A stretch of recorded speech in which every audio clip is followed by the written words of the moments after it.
हुन टियांडी और soul emperor battle through the heavens का मेन विलन। ये पर्सन इतना ज्यादा क्रेजी और रूथलेस है कि अपने गोल्स को अचीव करने के लिए ये कुछ भी कर सकता है। इवन अपने खुद के क्लैन मेंबर्स को सैक्रिफाइस करने में हेजिटेट नहीं करता। इस वीडियो के अंदर हम बात करने वाले हैं BTTH के मेन विलन या यूं कहें मेन विलन्स, क्योंकि हम बात करने वाले हैं हुन टियांडी, हॉल ऑफ सोल्स और हुन क्लैन के बारे में। स्पेशली लोगों को ये सवाल होता है कि हॉल ऑफ सोल्स वाले आखिर लोगों की सोल्स क्यों कैप्चर करते हैं, आखिर उनका गोल क्या है, उसका रीजन क्या है। देखो, इन सारी चीजों के बारे में हम वीडियो में आगे बात करेंगे, लेकिन हम सेकंड रैंक हेवनली फ्लेम और हुन क्लैन के रिलेशनशिप के बारे में भी बात करेंगे। देखो, वीडियो काफी अच्छी होने वाली है। अगर तुम्हें पसंद आए तो वीडियो को हाइप जरूर कर देना।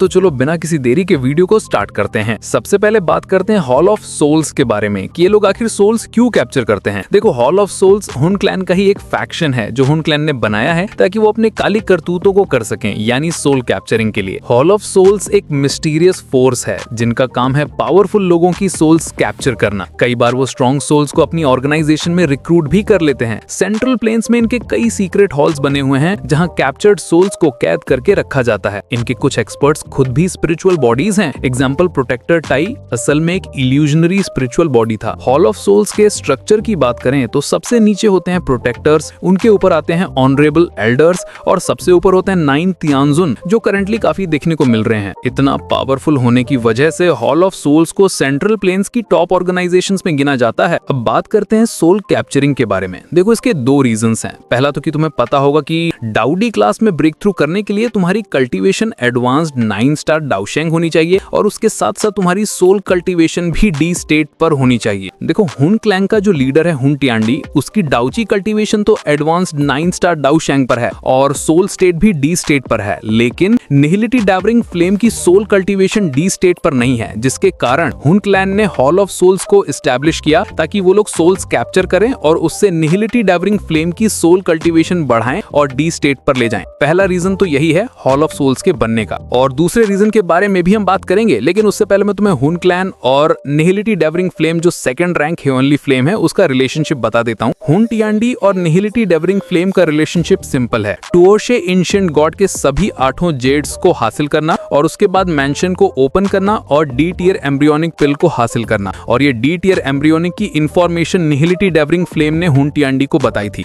और हुन क्लैन में इसकी पोजीशन काफी ऊपर है, मतलब हुन टियांडी के बाद सबसे ऊपर इसकी पोजीशन है निहिलिटी डैवरिंग फ्लेम की। देखो, निहिलिटी डैवरिंग फ्लेम काफी चालाक है। वो हुन क्लैन वालों का यूज करना चाहती थी क्योंकि उसने हुन टियांडी को सिर्फ हाफ इंफॉर्मेशन ही बताई थी कि टुओशे एंशिएंट गॉड मैंशन में डी टियर एम्ब्रियोनिक है जिसे तुम डाउडी क्लास में ब्रेक थ्रू कर पाओगे, लेकिन उसने ये बात हुन टियांडी को नहीं बताई थी कि वहां पर एक ओरिजिनल डाउडी इनहेरिटेंस भी है और वो उस इनहेरिटेंस को खुद लेना चाहता था। और निहिलिटी डैवरिंग फ्लेम पहले टुओशे एंशिएंट गॉड मैंशन में ही कैद थी, जिसके कारण उसे ये सारी बातें पता थी, लेकिन फिर भी उसे सारी बातें नहीं पता थी क्योंकि उसकी मेमोरी लॉस हो गई थी। इसलिए अगर तुम्हें आसान भाषा में कहूं तो हुन टियांडी और निहिलिटी डैवरिंग फ्लेम दोनों ही अपने अपने गोल्स को अचीव करने के लिए एक दूसरे का साथ दे रहे हैं। नाउ अब बात करते हैं हॉल ऑफ सोल्स के बनने के दूसरे रीजन के बारे में। देखो, दूसरा रीजन ये है कि हुन क्लैन वाले अपने कुछ एंसेस्टर्स को रिवाइव करना चाहते हैं, जिसके लिए उन्हें काफी ज्यादा सोल एनर्जी चाहिए, और वैसा वो लोग करेंगे भी लास्ट फाइट में जब स्काई मेंशन अलायंस, गो क्लैन, यान क्लैन और लेई क्लैन वर्सेस हुन क्लैन के बीच में वॉर होगी। एंड यस, एक बात और कि ये लोग अपने एंसेस्टर्स को पूरी तरीके से रिवाइव नहीं कर पाएंगे, सिर्फ थोड़े टाइम के लिए ही कर पाएंगे, और वो 3 एंसेस्टर हैं जिनका नाम है हुन यान, हुन तियांजेंग और हुन याओ, और ये सभी 8 स्टार डाउशेंग पे हैं। तो आई गेस तुम्हें ये हॉल ऑफ सोल्स का सीन समझ आ गया होगा। नाउ अब बात करते हैं BTTH के मेन विलन और हुन क्लैन के बारे में। देखो, हुन क्लैन वाले सोल रिलेटेड टैक्टिक्स में काफी मास्टर हैं, और इनफैक्ट इनके हुन क्लैन के नाम का मतलब ही सोल है, और इनकी स्ट्रेंथ तो भाई क्या ही खतरनाक है, क्योंकि ये लोग 8 एंशिएंट क्लैंस में से एक हैं और काफी पावरफुल डाउडी ब्लड लाइन पजेस करते हैं, और ऊपर से इनका लीडर जो कि पूरे डाउडी कॉन्टिनेंट के 2 सबसे स्ट्रॉन्गेस्ट पर्संस में से एक है।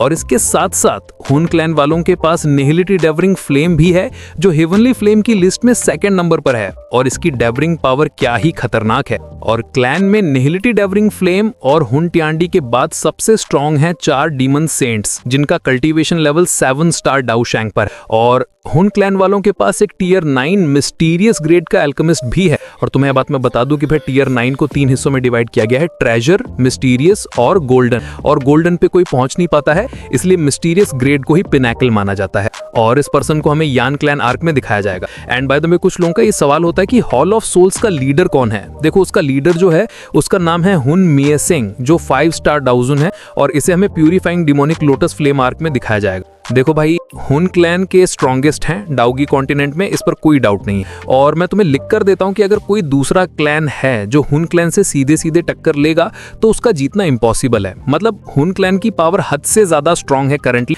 और उनके सामने गू क्लैन भी कुछ भी नहीं है। गू क्लैन वालों को लगता है कि उनका बकवास क्लैन हुन क्लैन से इक्वल है पावर लेवल में, लेकिन वो लोग इल्यूजन में जी रहे हैं। उन्हें अभी हुन क्लैन की रियल स्ट्रेंथ के बारे में पता नहीं है। चलो मैं तुम्हें एक और बात बताता हूँ कि एंशिएंट क्लैंस का अपना एक अलग रेल्म होता है जहाँ पे वो लोग रहते हैं। एग्जाम्पल हुन रेल्म, गू रेल्म, लिंग रेल्म और शी रेल्म। और सीरीज में हमें आगे बताया जाएगा कि अचानक से लिंग क्लैन और शी क्लैन डिसअपियर हो गए हैं, यानी उनका पूरा रेल्म ही वैनिश हो चुका है, कोई न्यूज तक नहीं है। और ये काम होगा ऑफ कोर्स हुन क्लैन वालों का। मतलब तुम सिर्फ अंदाजा लगाओ कि एक एंशिएंट क्लैन को हराने तक तो सही था, लेकिन उसे बिना किसी की नजर में आए वाइप आउट करना क्रेजी है भाई। लिटरली गू क्लैन जो अपने आप को काफी पावरफुल मानता है, उन्हें कोई क्लू तक नहीं मिला कि लिंग क्लैन और शी क्लैन कैसे वाइप आउट हो गए। और लास्ट फाइट में अगर स्काई मेंशन अलायंस की कंबाइंड स्ट्रेंथ नहीं होती तो हुन क्लैन के सामने खड़ा रहना भी भाई इम्पॉसिबल हो जाता। भाई वो लोग पहले से ही पावरफुल थे, लेकिन उन लोगों ने लास्ट फाइट में अपने 3 एंसिस्टर को रिवाइव कर दिया था जो 8 स्टार डाउशैंग पर थे। बाय द वे हुन क्लैन और हॉल ऑफ सोल्स में से रियली विलन वाली वाइब आती है। मेरा मतलब ये है कि हमें हॉल ऑफ सोल्स को जब नहीं दिखाया गया था तब उससे पहले के सभी विलन्स में कोई विलन वाली वाइब नहीं आती थी। हाँ, वो युनशान थोड़ा सा ठीक था, लेकिन उसके अलावा सभी लल्लू पंजुई थे। मतलब वो आते थे, शाव्यान से मार खाते थे और चले जाते थे। बट जब से हमें हॉल ऑफ सोल्स और हुन क्लैन को दिखाया गया है तब से सीरीज के अंदर एक अलग ही चार्म आ गया है और देखने में भी काफी मजा आ रहा है। और हाँ भाई, ऑथर ने क्या ही ट्विस्ट काटा था। मुझे लगा था कि BTTH का main villain hall of souls का चीफ होगा, लेकिन फिर बाद में पता चला कि उसका भी कोई बाप है। लेकिन हाँ, अभी तो करंटली मेन विलन हुन मिएसेंग ही है, यानी हॉल ऑफ सोल्स का चीफ। बाकी हुन टियांडी को हमें बहुत ही लास्ट में दिखाया जाएगा, मतलब जब नॉवेल उस वक्त पे एंड पार्ट पर चल रही होगी। बाय द वे, अगर आपको हुन क्लैन वर्सेस गू क्लैन पर वीडियो चाहिए तो बताना। बाकी वीडियो यहीं तक थी। अगर वीडियो पसंद आई तो वीडियो को लाइक कर देना, चैनल को सब्सक्राइब भी कर देना। बाकी मिलते हैं अगली वीडियो में।